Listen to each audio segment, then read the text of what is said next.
Chapter 11. Eastern Philosophy, Christianity, and Narcissism.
Christianity and my disconnect.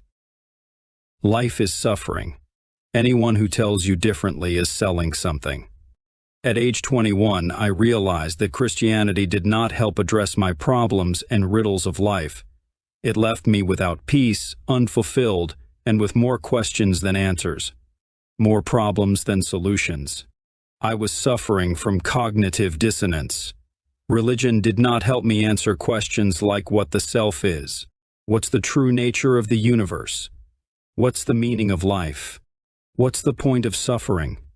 How to master the life of living and deal with problems? It always ends in the same conclusion at church: you're suffering, but God loves you. That didn't solve my depression, death anxiety, and suicidal ideation when everything felt like it was crumbling. In my view, religion focused more on preserving history and fixated on a tyrannical God who knows what is best for you to control the universe. I saw an authority figure controlling my sense of free will was unappealing. I thought that my story was already written, that it was God's plan, and that I should let Him control the nature of the universe. If this was the point, then why live to go through the motions of life? Like the English writer Alan Watts, I was drawn to Buddhism as the antithesis of Christianity, in the sense that there is no tyrannical God controlling the universe with rational or moral intentions.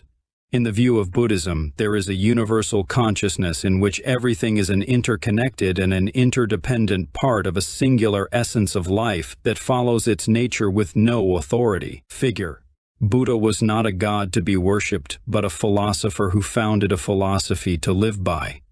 Buddha made a philosophy to help an individual master the life of living. Every organism and object is an expression of the universal nature following the nature of itself for the mere sake of itself. These ideas were more pragmatic, reasonable, and more humane to life. I experienced a freedom and happiness I did not experience in Christianity or organized religion. I felt like a free thinker going with the flow of nature, not like a prisoner being watched by an authority figure with the power to send me to hell for my misdeeds. Through the ideas of Buddhism, life became liberating from depression and anxiety. I experienced enlightenment and awakening. I saw how the patterns in my past, present, and future connected to everything and brought peace instead of fear of a future or sadness from living in the sins of my past. At the age of 21, I was at the peak of my depression and suicidal ideation. Ideas of Western values had been engraved in me since I could remember, but they made me feel like I was inside a prison of incorrect values. I experienced how Western values conflicted and alienated the individual, our schools, culture, and society. Western values make us obsess over wealth, being right, being atop the hierarchy, consumption, status, and success.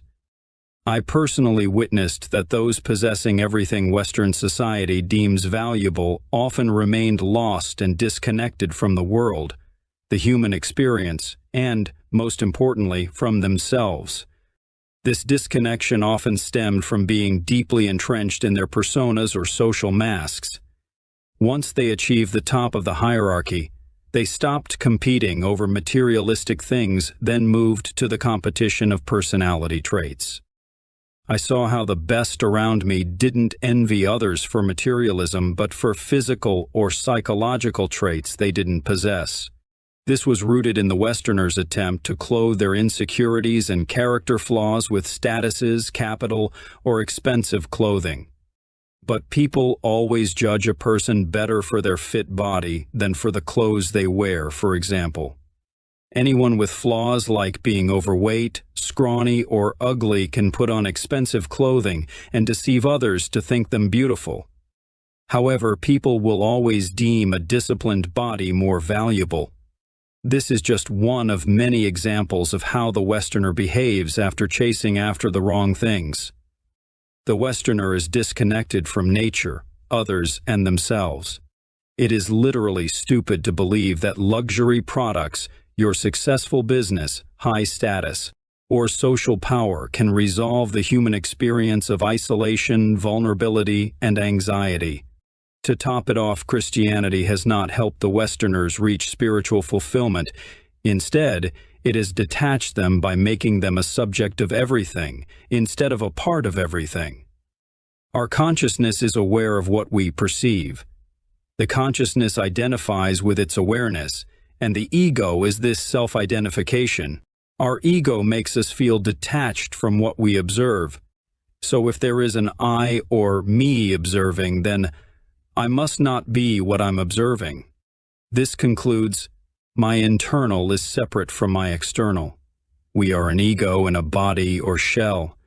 In Zen teaching, this is an incorrect idea, as well as the source of our alienation, suffering, neurosis, and anxiety. We are a unique creature with a knowledge that we will die, that everything we are and possess will fade away, that things change. So it asks the question, how can you derive meaning and connection from life when we chain ourselves to objects, materialism, belongings, our body and status? Zen philosophy advocates the opposite, that we are everything and everything is us. We are human but part of nature, and one cannot exist without the other. We are linked together. This is the Taoism symbol of yin and yang. Light cannot exist without darkness, in the same way our external cannot exist without our internal. And our experience cannot exist without our non-experience, death. Per Alan Watts, we are an organism in an environment, but an organism and an environment at the same time. We are a feature of the whole thus. The Western culture has engraved the idea that we are exempt from the laws of the universe, we are anthropocentric. The Western culture measures success with numbers, status, and being the best at something. But we quickly realize that the more we have, the more we want. For humans, there is no cap for pleasures. This is one of the many reasons why people suffer deeply. In Zen thought, success is to be synchronized with nature. You cannot change nature. It is merely an effect of nature on nature because we are nature. Like a river moving without choosing how or where, we did not choose to be a human, where or when to be born, we did not choose our body or mind. This is the arbitrariness of nature. We simply express our nature from mind and body. We need to go with the flow freely without choosing, and realize we've always been without choosing. Overcoming this means that you must burn to ashes your ego, your self-importance. Thinking that you're superior or inferior to others is less important and is not helpful for the human experience. Alternatively, understanding your non-importance has the potential to open the door to a whole new world of meaningful and beautiful experiences. This is what the artist acts out in their state of flow. You do not force it. You synchronize with your mind and body to the nature of everything, and thus you enjoy the artistic experience and create something beautiful out of nothing. This is how you experience life with fluidity and ease. It's about what the ideas can do for us. Find a way out from mindless consumption. Realize that it is your frame of attitude and your detachment from desire that determines your happiness. Life is not a contest with winners and losers, but an endless game of going back and forth. We are not separated from nature, but an expression of everything. We don't need to take things too seriously. Life is a dance, and the point of the dance is to mystify, to entertain, to make us feel. Where an ordinary person sees a battle, an extraordinary person sees a cooperation. Alan Watts. We are trying to make sense of a senseless dance. In the senselessness, there's mystification, wonder, entertainment. We could be most certainly wrong in our beliefs, but at least it's pragmatic for now. Enjoy the dance for what it is. A dance. The Buddha. The story of the Buddha is like many stories about confronting suffering and reality. It was prophesied that Siddhartha Gautama would be the emperor of India or a holy man. His father wanted him to be the former. As a consequence, the father sheltered and isolated young Gautama for 29 years, drowning him in all types of luxuries a person could wish for. He lived in bliss and ignorance of the reality of suffering. However, one day, with growing curiosity about what's outside the golden walls of comfort, luxury, and security, young Gautama left his palace for a short journey. Raised to be healthy forces him to look at suffering and chaos. It was then that he saw suffering for the first time. He met a sick man, an aging man, and lastly, a dying man. He understood that these people were ordinary people going through the human condition and natural process of life, and he understood that one day he would be in these people's shoes.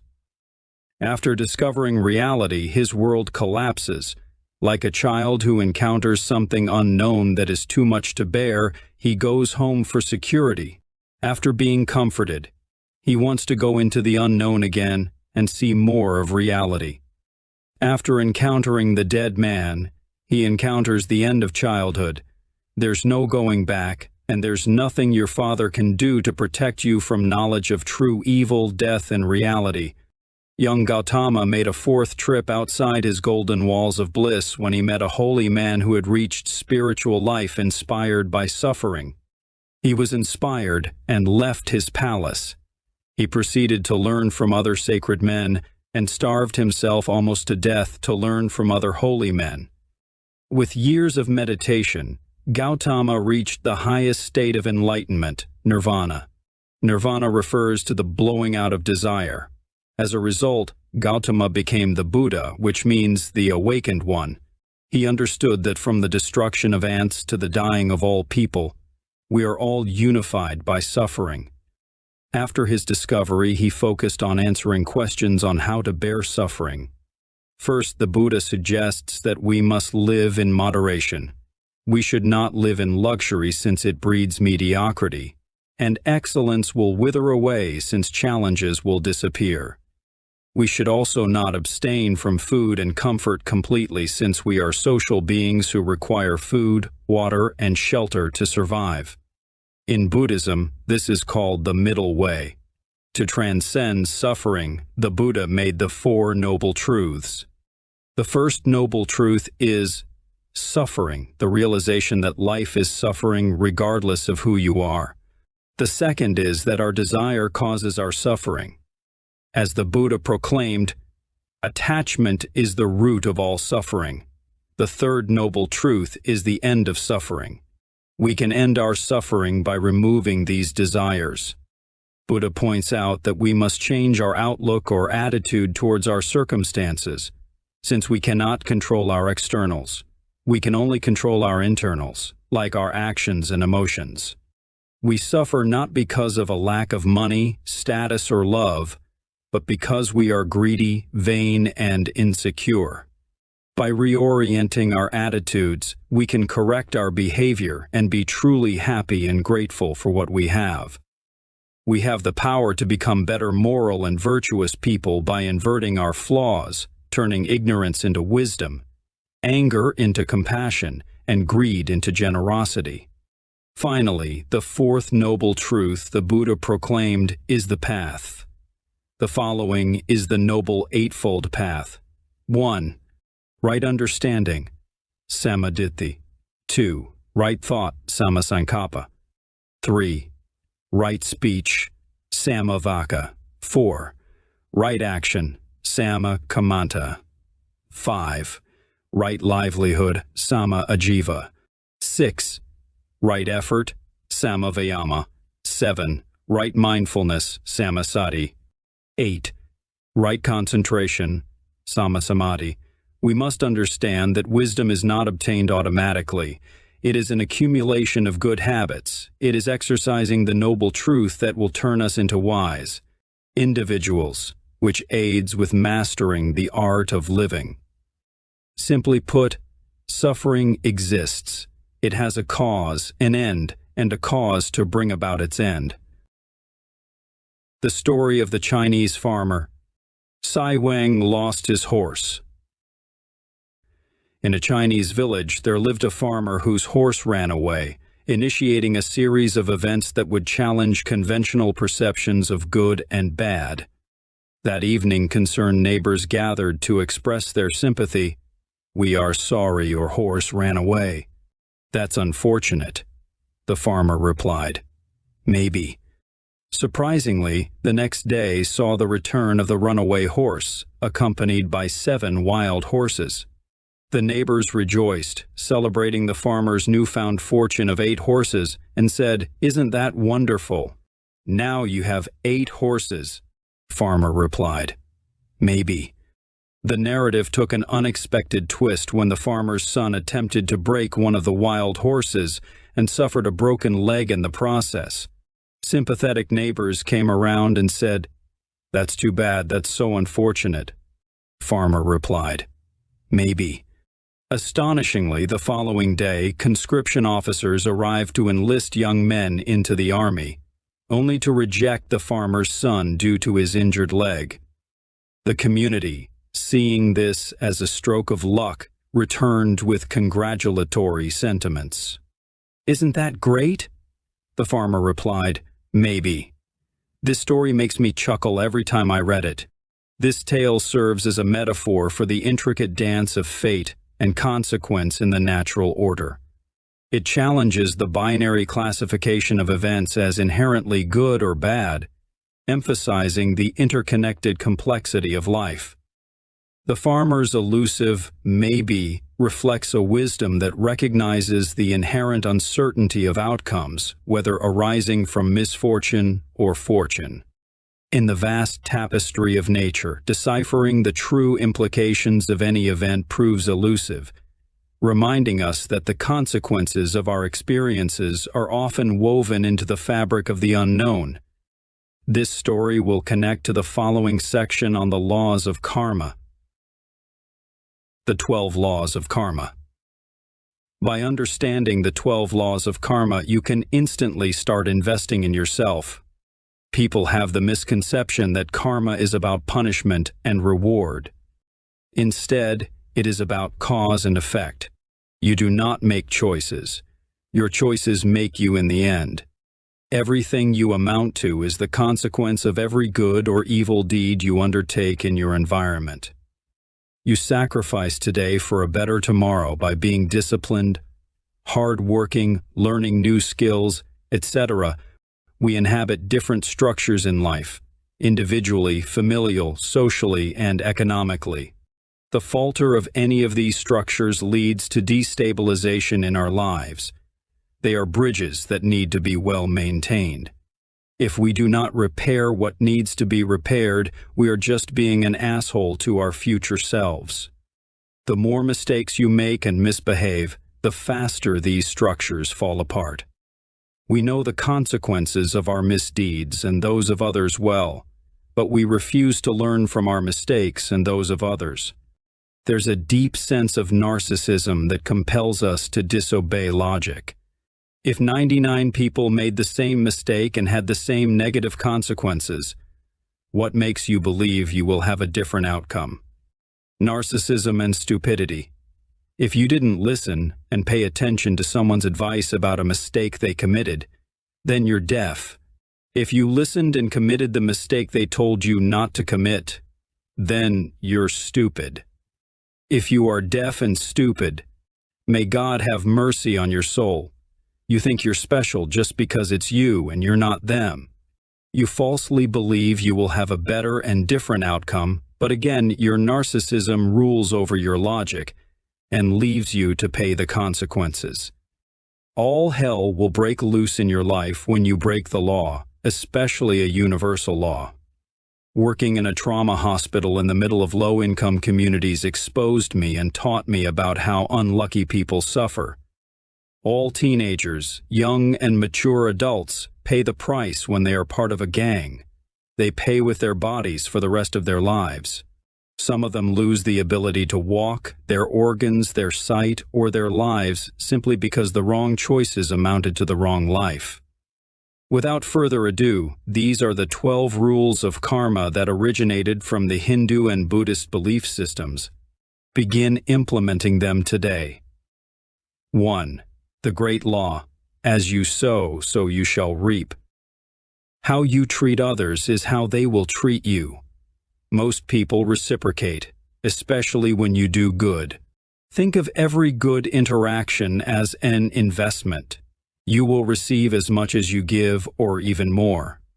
Your efforts may be reciprocated in the form of money, happiness, love, or even meaning. If someone just keeps taking and doesn't give back, then you may be dealing with a greedy, stingy, narcissistic asshole.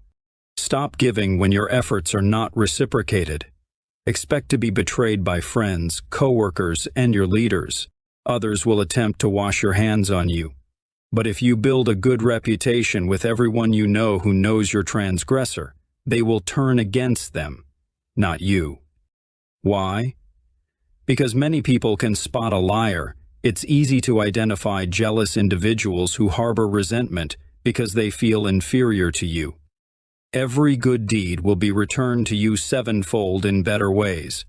Pay attention to the positive aspects of your misfortunes. Assholes that betray you earn their punishment, and you'll witness it. Do not interrupt your enemy while making a mistake.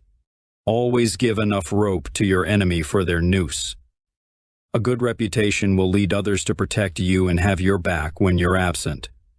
Did you know the probability of being born is 1 in 400 trillion? You were expelled from your father's penis as a sperm cell into your mother's egg at a specific place and time. Life is dramatically arbitrary and random. You're lucky to be here.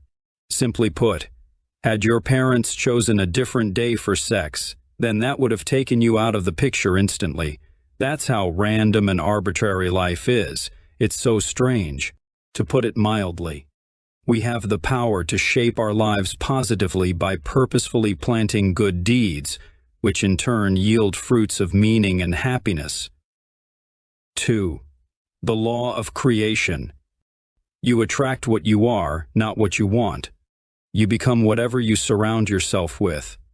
If you surround yourself with 9 losers, you'll be the 10th. If you surround yourself with 4 winners, you'll be the 5th winner. Chase after excellence, and excellence will come to you. It is easier said than done. Seize your opportunities to succeed, and doors will open for you. Say yes to life and take risks. The more successful social networks you make, the more you will thrive by using those people as tools to get to the top of the hierarchy. 3. The law of humility. What you resist persists. You must accept that a problem exists to change it. When you refuse and deny a problem, you give that problem more power over you. Denying your problems exist is self-deception. It will eat you whole. Problems that keep growing are just ticking bombs. Face them head to head, and don't bury your head in the sand with drugs and alcohol because they will hit you twice as hard with neurosis. Be humble enough to accept that your current reality results from your past actions. The connection between the superior and the inferior is akin to the relationship between the wind and the grass. the grass bends in the face of the wind. Kneeling or gracefully bending isn't a display of weakness. It's a gesture embodying respect and humility. 4. The law of growth. Wherever you go, there you will be. Your internal life determines your external life. Everything you think eventually becomes your reality through your actions. The root of what you'll become is your thoughts. Positive thinking and strengthening your mind will reinforce your positive external life. Watch out for the thoughts others try to impose on you. Be mindful of potential attempts at brainwashing. If they are selling you magic results that didn't work for them, why would it work for you? Judge people for their results in life, not for what they believe. Find out what the successful think and learn from them, because their way of thinking yielded positive results in life as excellence. Every day, learn something new, or else at the end of the day, you will think you weren't productive and wasted time. You will remain ignorant. Sow a thought, and you reap an action. Sow an act, and you reap a habit. Sow a habit, and you reap a character. Sow a character, and you reap a destiny. Ralph Waldo Emerson. 5. The law of responsibility. Our lives are of our own doing, nothing else. Life will force you to show your true self when faced with adversity. You must take complete responsibility for your actions. Stop being immature and blaming others for your mistakes. You're not a child anymore. You don't get to play the victim or the blaming card anymore. Excellence withers without an adversary. The more responsibility you bear, the more meaningful your life becomes. Learn from the lessons and tragedies life throws at you. Experiences teach you wisdom, and your wisdom will teach you how to think and live. 6. The law of connection. Everything you do is somehow connected. If my father hadn't exposed me to classic rock during my childhood, I wouldn't have developed a passion for it. If my brother hadn't purchased a guitar, I wouldn't have taken up the instrument myself. If I had not picked up the guitar, 4 Deceiver of the Blind albums would not have existed. Without those albums, I would not be writing this book. Your past, present, and future are all intertwined. Whatever happens to you has been waiting to happen since the beginning of time. The twining strands of fate wove both of them together. Your existence and the things that happen to you. Marcus Aurelius. You are the result of the steps and choices made by your ancestors and yourself. Your choices must be consistent with your dreams and your destination. Inconsistency will not take you where your dreams and passions lie. 7. The law of focus. You cannot think 2 things at the same time. What we call multitasking is really moving from one task to another quickly. True multitasking isn't just swiftly switching between tasks, it's exemplified by seamlessly playing the guitar and singing simultaneously. A proficient mind adeptly handles each discipline, making them second nature. With muscle memory guiding fine motor skills, the hand effortlessly plays, allowing the brain to concentrate solely on singing. That's authentic multitasking. Paying attention to the potential evils and reality that may prey on you is a virtue. It means being awake and preventing your life from becoming chaotic. Attention is an unbelievably powerful force and currency. Much of what you do in any reparative relationship is paying attention to the other person and listening to their perspective, for example. If you let them speak and don't make yourself the center of attention, people will tell you unbelievable things if you give them your full attention. Especially lonely people who are desperate for emotional connection will tell you amazing things. Pay attention to what you're focusing on in the present. You see what you aim at, get what you aim for, and hit what you're focusing on. Working in the bustling emergency room of a trauma hospital emphasized the critical importance of hyperfocus and meticulous attention to detail without room for error. While my experiences in composing music and painting allowed for a degree of creative flow and permissible mistakes, the field of patient care as a phlebotomist demanded perfection, as any error could endanger a patient's health or life. This lesson was ingrained in me as a phlebotomist. In the fast-paced and chaotic environment of the emergency room, drawing blood efficiently is paramount.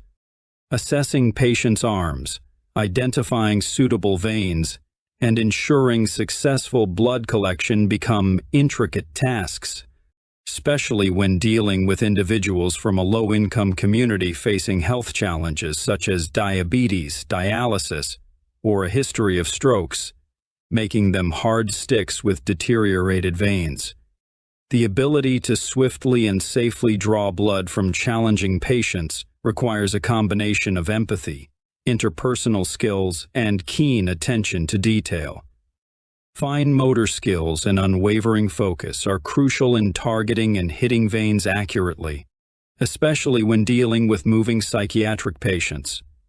The high stakes are evident, with any lapses in attention potentially leading to grave consequences. Your eyes and touch are used to be detail-oriented to find a vein as quickly as possible and safely. Precision and dexterity are critical. Attention to detail extends beyond the physical act of drawing blood to ensure accuracy in patient identification, including names, dates of birth, and identification numbers.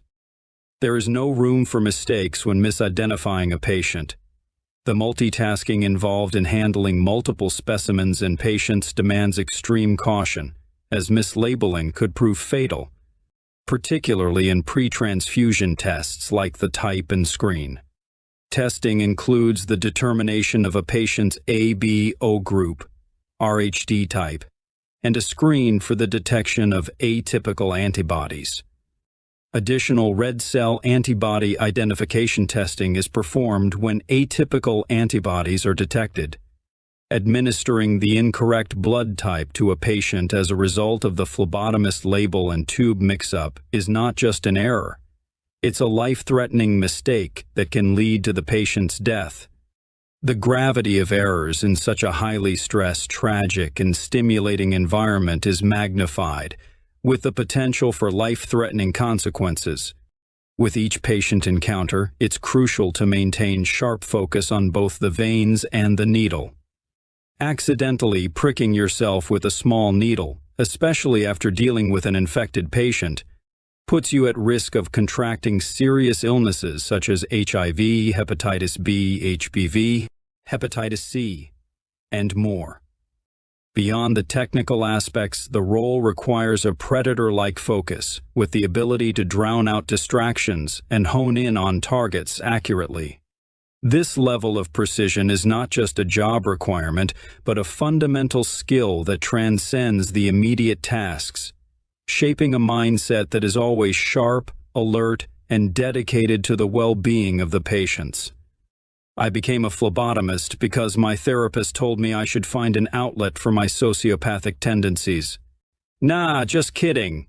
In becoming a phlebotomist, my motivation extends beyond a mere outlet for personal tendencies. Instead, it serves as a stepping stone towards a future career, driven by the invaluable skills and knowledge gained through this challenging yet rewarding experience. If I'm getting paid to do a job, why not become a master at it while I'm at it? Be careful what you focus on and what you give your attention to, because that's what you'll get. Make sure they are the right things in life. If you focus on building a life with faulty tools like drugs, alcohol, the wrong friends, and connections, then tragedy will ensue.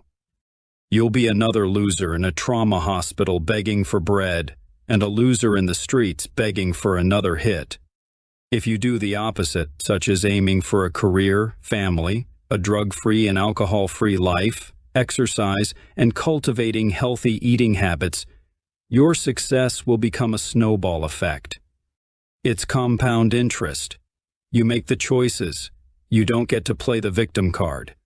If you decide to play the victim, no one will care because they have too much shit to take care of in their lives. No one wants to babysit a pathetic grown adult. Meaning is not optional. You need it to nourish the soul. When you orient your vision, different things literally appear in the world. Reality is morphed by your attitude. When everything falls apart and your cultural or symbolic father is no longer, you'll seek a fantasy that brings stability. A sort of personality transformation becomes necessary. Questions open your mind and guide you to a set of possibilities. So if your goal is to re-establish your union with the positive father, then certain things are going to appear and other things aren't.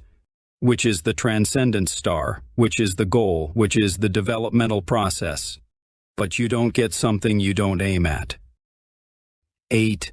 The law of giving and hospitality. Demonstration of selfishness shows your true intentions. You believe what you do, not what you say you believe. Learn to be accommodating, open, helpful to people, and useful to others, even strangers. True growth is reflected in selfless people. They give and nurture the growth of others. As a phlebotomist, I dedicated myself to minimizing the discomfort for my patients by utilizing every resource available. The endearing nicknames I earned, such as Holy Hand, the Hand of an Angel, the Hand of God, and Soft Hand, were particularly uplifting.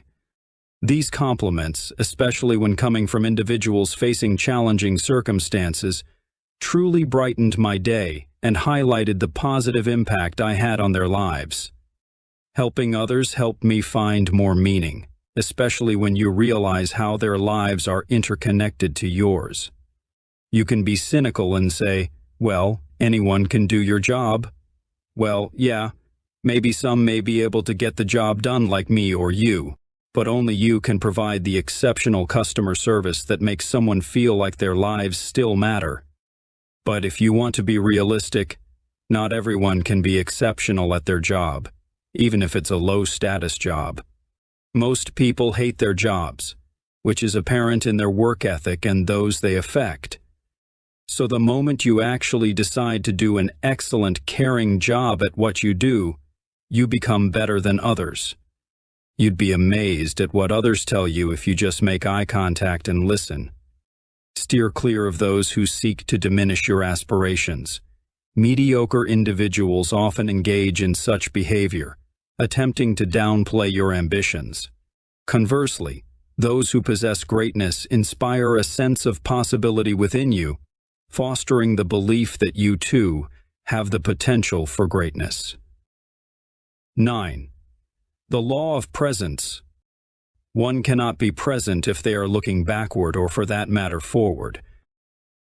Learn from the past, live in the moment, and prepare for a better future. In a metaphorical sense, if you are aware of an impending flood but choose not to prepare, the resulting tragedy is your responsibility, not God's, as it stems from your own choice. Neglecting to get ready demonstrates irresponsibility on your part.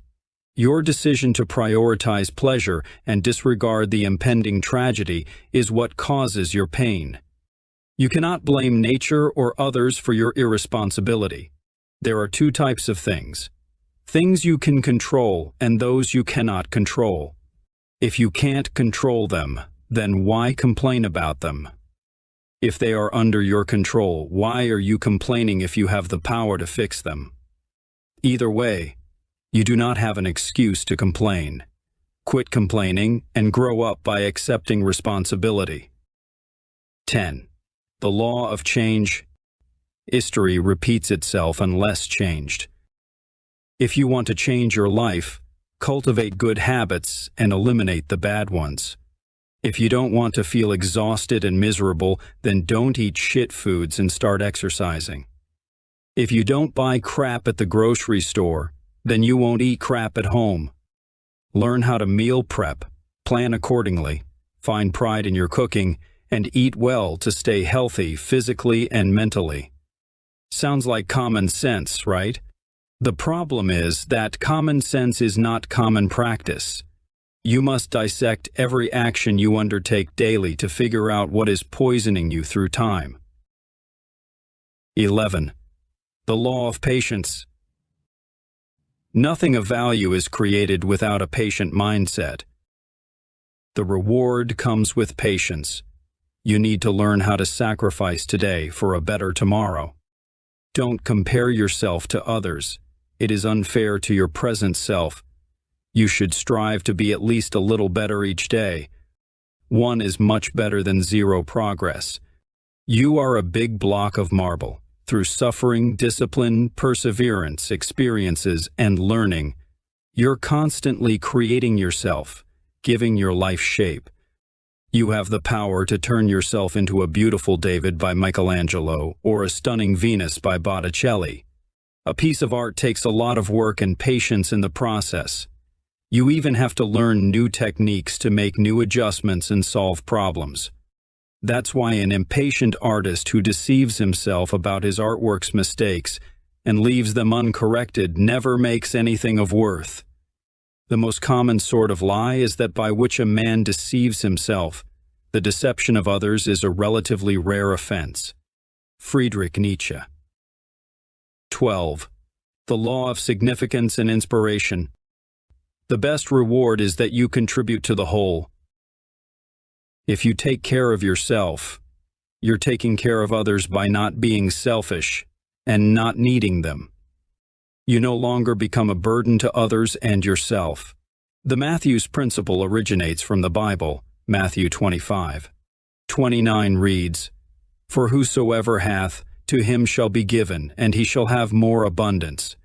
But whosoever hath not, from him shall be taken away even that he hath." As you begin to achieve success in your endeavors, the likelihood of continued success increases and accelerates with each successful milestone. And as you fail, the probability of failing starts to accelerate. Success will become a snowball effect as you become successful, assuming you are making the correct sacrifices. But not all sacrifices are of equal worth. Mastering different hierarchies gave me access or the ability to meet new people.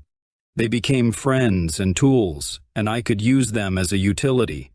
All because successful people surround themselves with other successful people. They had skills I wanted to learn, and I had skills they wanted to learn from me. We traded information. It was rational selfishness. This occurred to me with medical professionals. They had medical skills that would prepare me for nursing school, and I had skills to make their music dreams come true. I had nutrition and bodybuilding knowledge they always wanted to know. Those medical professionals wanted to be poets, artists, and musicians and attain their dream physique, but chose money instead because life happens. When they discovered I had the same dreams, the only difference was that I made mine come true. They want to learn from me as much as I want to learn from them. Seeing is believing for most people. After all, who can blame them? How many 23-year-olds get to say, "Yeah, man, I composed 3 original music albums by myself." Solve problems in the most detailed way possible to prevent future problems. Negotiate to get what you need and want from yourself and others. Habits forge a character, and a character will forge a destiny. Setting ambitious goals, maintaining a consistently positive mindset, and behavior will attract positive people and situations to you like a magnet. Suddenly, everyone will want to be around you. After all, no person enjoys the presence of a pessimistic, nihilistic asshole because people want the complete opposite. Everything you earn and sow will come back to you, often in greater quantities. The ideas of kintsugi, repairing ourselves with gold. From our youth, we are conditioned to hope for a happy, flawless, meaningful life. Striving for the ideal career, marriage, home, and more is admirable, but we can't escape life's inevitable challenges.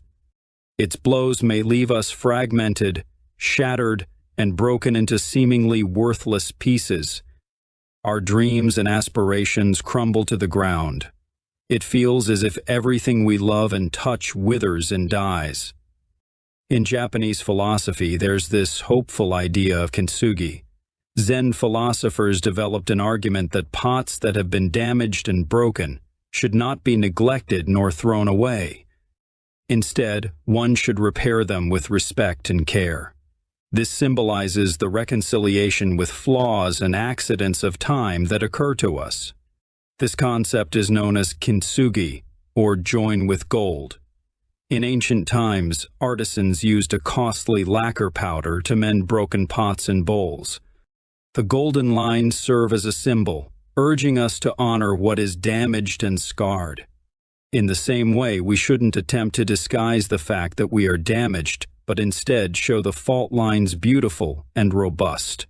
You should not feel shame for being broken inside and outside in a culture that celebrates youth and novelty. Ultimately, we are vulnerable and imperfect. For no one will ever be perfect, no matter how much we attempt to disguise the damage.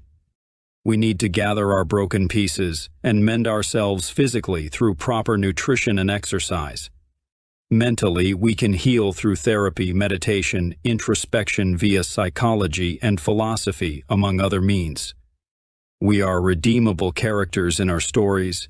We need to pause our schedules, make space, and immerse ourselves in the world, cherishing its small wonders. By being still and patient, we can truly appreciate the blessings we possess. Be open to new experiences without compromising your values. The usefulness of a pot comes from its emptiness. Empty yourself of everything. Let your mind become still. Anxiety comes from overthinking about the future, and depression from ruminating on the past. If our focus is too sharp, our ambitions can blind us. Blind ambitions will make us miss many different experiences. Remember to experience the small, simple things in life, like the smell of flowers or your favorite food, and feel the spring breeze on your skin. It will connect you to your deeper self. We focus too much on who we need to become, but never mind who we already are at heart. Maybe the blows of your life made you grow up too fast and took your innocence too fast. You forgot to play and dance. But what matters is that you can still retrieve that part of you. When I let go of what I am, I become what I may be. Learn satisfaction with simplicity and austerity. Appreciate your own company, learn to live in the moment, and appreciate every detail in that moment. Realize how many parts it takes to make one whole moment. Learn to appreciate the imperfections. The philosophy of yin and yang. This is highly condensed information and application of the yin and yang. These are the crucial points simplified. Everything becomes and transforms from yin-yang or yang to yin. The yin-yang is a way of thinking and understanding the universe. The terms yin and yang refer to two geographic places in relationship to the sun. The warm and sunny side of the mountain was yang, and the cold, shady side was yin. The dark, cold, hidden, submissive, moon and feminine symbolize yin. Yang is the opposite, bright, warm, visible, dominating, sun, male. However, the list is longer since it represents everything a male and female can be characterized by. Yin and yang modeled female and male biological differences and interactions. They are opposites yet complementary. Thus, there's this paradoxical interdependence on everything that appears opposites. Just like a flame burns the brightest in the darkest abyss, one cannot exist without the other. Both interact with each other to make the world function. Males and females procreate, for example. In the yin-yang image, we see how the equal proportion of each opposite shows that they are of equal importance and complementary. One cannot exist without the other. The intertwining and swirl of the two represents the self-created and ongoing cycle of these opposites. One transforms into the other. In the strong element of yang, there is a seed of yin, and yin will begin, And in a strong element of yin, there is a seed of yang, and the cycle keeps going. The swirling also represents movement. At any point, yin or yang is in the process of changing. Things are always transforming one way or the other. The yin-yang has become a universal symbol, and it's mostly known to represent the harmony of dualism, especially of good and bad. Still, it is more than a balance of opposites. The yin-yang teaches us to see the way of nature and balance, and the true way one should live according to nature. When you fight against the nature of things, they snap back at you. Nature takes its revenge when something is not completely balanced, or when we live in extremes. A too chaotic life of drug abuse, partying, and hedonism leads to suffering and even death. A too orderly life of shelter behind the golden walls of heaven creates anxiety and fear of the unknown. Realistically, snakes can even appear in heaven, the snake being us. We are our worst enemy because we have the power to betray ourselves. The way to live is between chaos and order. Life is predictable, but we take enough healthy risks to sacrifice the present for a better future. We delay our gratification to obtain something of greater value in the future. The yin-yang can even be applied to romantic relationships. If you know who you are, you know what you want and need. As a male INFJ who is high in consciousness, openness to experience, high disagreeableness, highly introverted, and low in neuroticism, I know I needed an ENFP woman with the same values as me to complement my personality. Boy, was I right. You cannot get someone who is the polar opposite of you because you will clash with everything. You cannot find someone who is exactly like you because both of you will have the same flaws and strengths. An excellent romantic partner will not pull you under. They will bolster you to your highest potential. They will help you target your weaknesses and work with your strengths. In the same way, you will complement them by doing the same, so both of you make a meta-personality together. Sun Tzu's The Art of War. The Art of War is an ancient Chinese book about military strategies, thought to be from around 500 BC. It was written by Sun Tzu, an ancient Chinese military strategist also known as Master Sun. The book has 13 chapters, each focusing on different skills and aspects related to warfare, explaining how they apply to military strategy and tactics. However, the same ideas can be applied to our everyday life and future. My life is a constant balance between war and peace. War represents being ensnared by desires, inner chaos, numbness, anger, and danger. On the other hand, peace signifies mental and physical well-being. Seizing new opportunities and engaging in romantic relationships, love embodies this tranquility.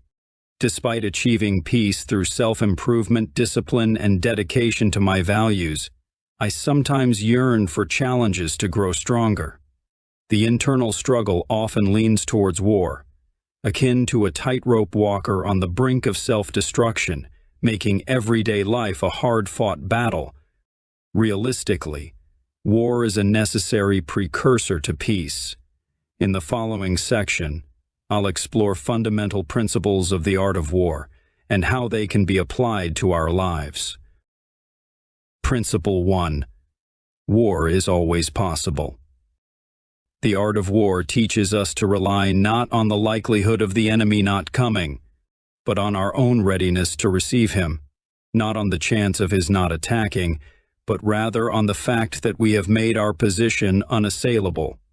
Sun Tzu, The Art of War. Troubles in life are always bound to occur. Once you think you've got it all figured out, bam! Tragedy strikes. Suffering and difficulties are going to occur no matter who we are. Death does not care about status. The best thing we can do is prepare ourselves with a savings account, expose ourselves voluntarily to our biggest fears, and ask and wonder the deepest and darkest questions to prepare us for tragedy. We must explore and research our individual what-ifs. What would you do if your parents died tomorrow? What if you lost your job? What if your significant other cheats on you? What if your own family betrays you? What if your career choice fails to make you any money? Are you prepared for all of these situations? Plan accordingly. Suffering is the price of tranquility. Principle 2. Watch for the warning signs of war. The rising of birds in their flight is the sign of an ambuscade. Startled beasts indicate that a sudden attack is coming. Sun Tzu, The Art of War. Just like all the ignored red flags of the woman who cheated on you or took everything from you, life will send you warnings on how to prepare to prevent the worst. Have a savings account for your financial problems, learn to manage money, and learn basic math so you know how to keep your money. Learn to cook to prevent unhealthy habits and disease. The neurosis you ignore stemming from childhood trauma has spilled over to your romantic life. What is painful to make verbal needs attention?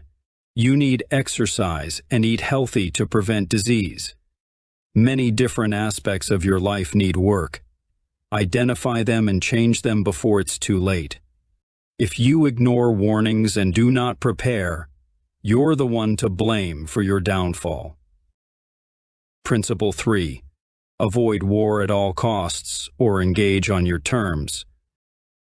Whoever is first in the field and awaits the coming of the enemy will be fresh for the fight. Whoever is second in the field and has to hasten to battle will arrive exhausted. Sun Tzu, The Art of War. Do not turn a hill into a mountain. Do not create your pitfalls. It is our attitude towards things that determines our peace. Avoid unnecessary fights with friends, co-workers, bosses, and your significant other. Do not impose war on yourself through self-inflicting pain. It will exhaust you for the inevitable blows of life. Principle 4. Pick your battles. Knowing the place and the time of the coming battle, we may concentrate from the greatest distances in order to fight. Sun Tzu, The Art of War. You will not win every fight or argument.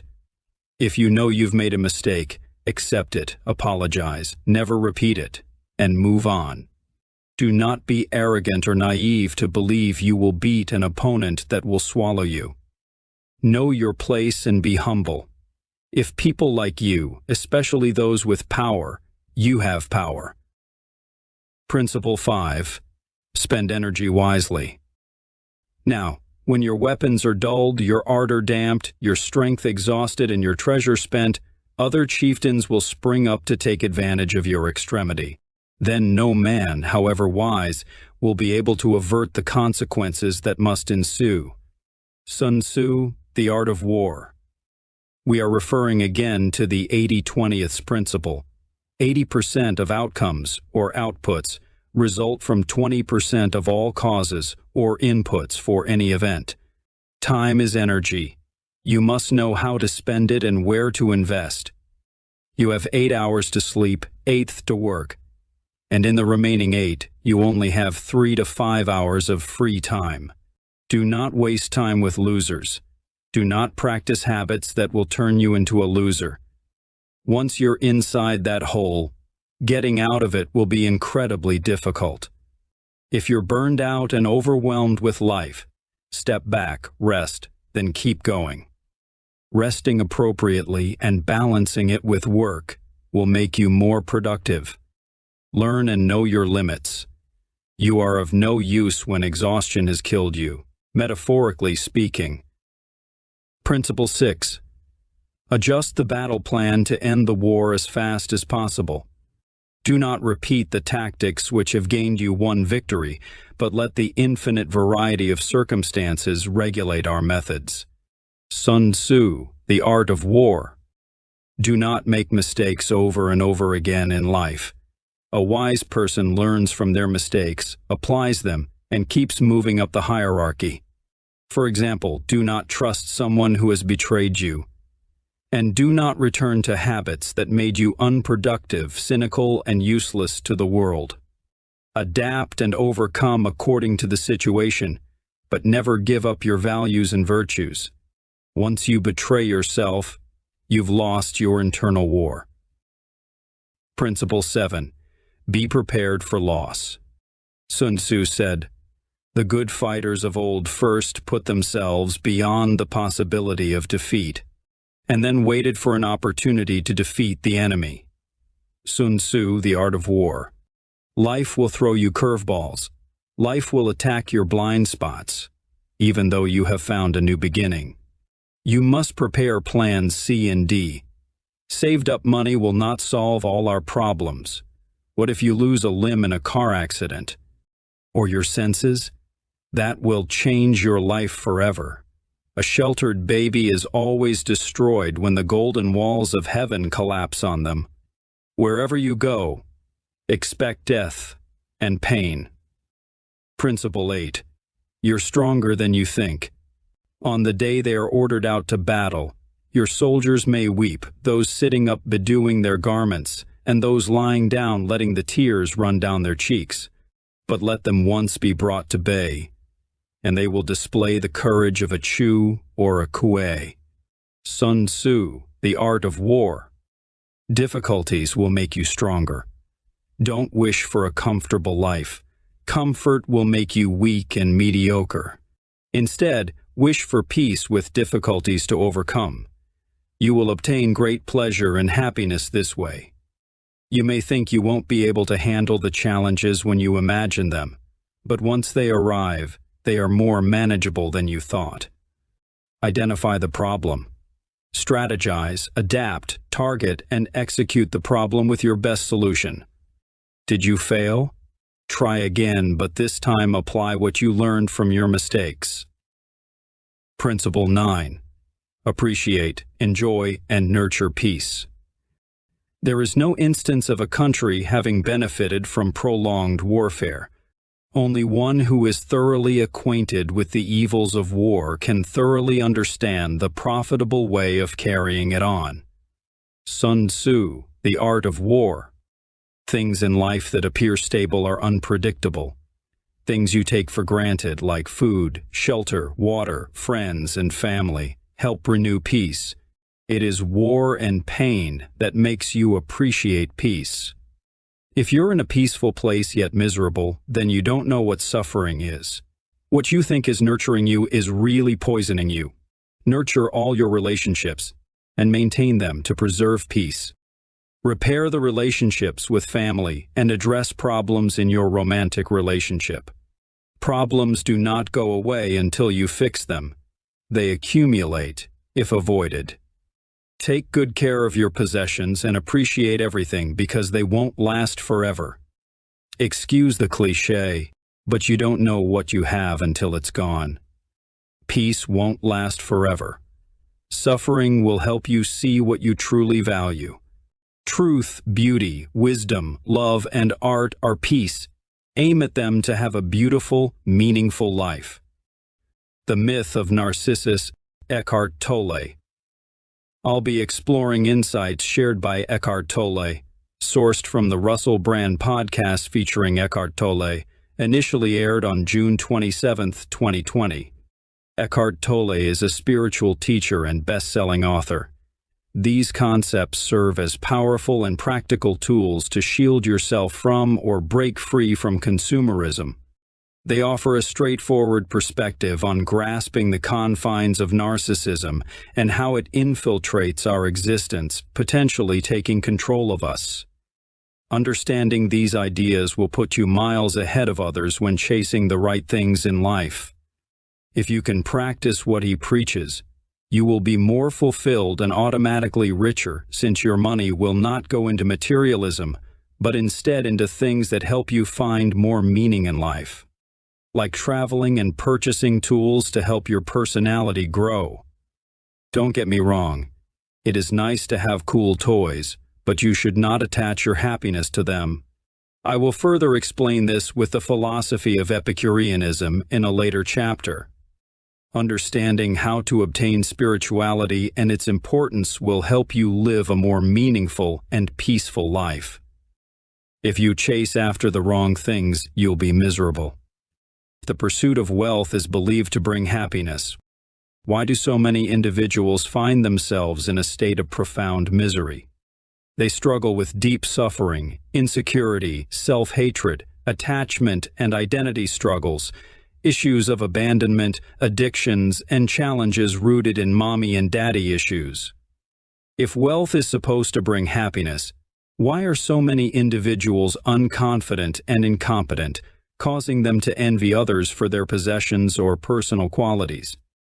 In today's era, characterized by the prevalence of social media and technology, we find ourselves immersed in an unprecedented culture of self-centeredness, narcissism, and selfishness. With the constant use of our phones, we're often rewarded for making everything about ourselves, fostering a society that's infatuated with self-image and increasingly detached from reality. Furthermore, the pervasive use of modern technology has adverse effects on the developing brains of new generations. The over-reliance on screens hampers the cultivation of essential social skills, competence, and a well-rounded personality among the youth. As a consequence, there is a growing concern that the current technological landscape may impede the holistic development of the younger generation, hindering their ability to navigate real-world interactions successfully. The ego, a mind-made sense of self, is a man-made identity formed by narratives and thoughts one identifies with. The earliest story of the ego's emergence is the myth of Narcissus, from which the term narcissist originates. The Greek myth unfolds as follows. When Zeus ascended the mountains, jubilant wood nymphs eagerly embraced the cheerful god. They played together in icy waterfalls and shared laughter in vibrant green glades. Hera, Zeus's wife, driven by jealousy, tirelessly searched the mountainside to catch her husband with the nymphs. Yet, a clever nymph named Echo always intervened, engaging Hera in lively conversation to divert her attention and create an escape for Zeus and the other nymphs. Discovering Echo's deceit, Hera erupted in anger, condemning her to always have the last word but never the first. From that day, Echo could only repeat the final words spoken by others. One day, Echo encountered Narcissus, a golden-haired youth-hunting deer. Narcissus, incredibly beautiful yet arrogant, dismissed all admirers. Smitten by Narcissus, Echo secretly followed him through the woods, growing more fond with each step. When Narcissus heard rustling leaves, he demanded, "Who's here?" From behind a tree, Echo echoed his last word, "Here." Intrigued, Narcissus sought the hidden nymph. "Who are you? Come to me," he called. Despite Echo's plea to meet, Narcissus couldn't locate her. Frustrated, he cried, "Stop hiding, let us meet." Echo echoed his words and rushed to embrace Narcissus when he found her. However, Narcissus panicked, rejecting Echo and declaring, "Leave me alone. I'd rather die than let you love me." Heartbroken, Echo could only repeat "love me" as she watched Narcissus flee. Distraught, she wandered the mountains, finding solace in a lonely cave. Narcissus, absorbed in self-admiration, discovered a secluded pool. Enthralled by his reflection, he tried to kiss and embrace the illusion.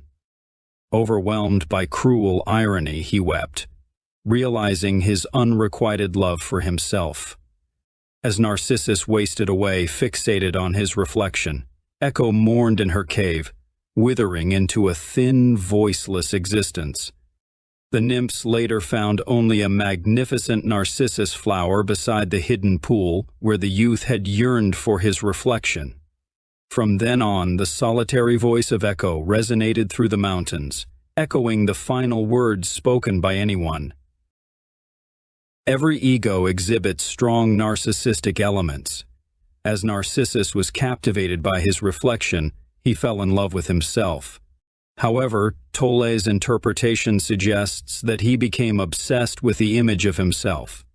In some interpretations of the myth, He even commits suicide. In my interpretation, it also means that you cannot fall in love with someone when you're in love with yourself. There's a big difference between loving yourself and being in love with yourself. Loving yourself means taking care of your physical and mental health through nutrition, exercise, medication, self-expression, etc. In contrast, being in love with yourself is self-obsession, a narcissistic personality, and being blind to your flaws. Identification with external factors, such as a toy car in childhood, marks the ego's inception, enhancing identity through comparison. Seeking identity is a fundamental psychological need, driving individuals to identify with various entities. As adults, deriving identity from possessions like cars becomes comparative, needing others to lack these possessions. Imagine a scenario where everyone possesses the same luxury car. The ego, seeking superiority through comparison, would lose its self-serving nature. The ego breeds anxiety. It's perpetually unfulfilled and insecure, tied to a mental image mistaken for one's true self. The ego is often associated with a narrative, self-relations, and a strange duality of self-love or self-hate. It's interesting how people have a relationship with themselves. Whether saying, "I hate myself" or "I love myself," it's better to lean towards love. However, in both cases, there's a split, a duality. There's the you, and then there's a version of yourself that you either hate or love. So, the question arises, if there's a self that you either hate or love, who are you? Who is the one experiencing this self-love or self-hate? What's happening here? Animals free from ego lack self-image issues. Recognizing the unreality of the ego, a mental construct mistaken for oneself, is a key teaching. The essence of the ego lies in complete identification with thoughts. Spiritual awakening involves stepping back from continuous thoughts, realizing a vast realm of conscious presence. This conscious presence, often overlooked, is one's essence identity. Recognizing this dimension is a simple yet crucial life lesson. Ancient teachings, using varied terms, converge on the possibility of realizing the transcendent dimension of one's being. The Buddha terms it shunyata, or emptiness, better translated as spaciousness. This spaciousness, the essence of one's being, aligns with Jesus' concept of the kingdom of heaven, a dimension of vast consciousness. This kingdom is within, not externally perceptible. The kingdom of heaven represents a realm of spaciousness, a dimension of consciousness. When people asked Jesus about its location and arrival, he responded, "The kingdom of heaven cannot be pinpointed with outward signs. You cannot say it's here or there because it resides within you." Essentially, he conveyed that it is the very essence of your being. Consciousness, which is your essence, extends beyond your individual self. It is the essence of the entire universe.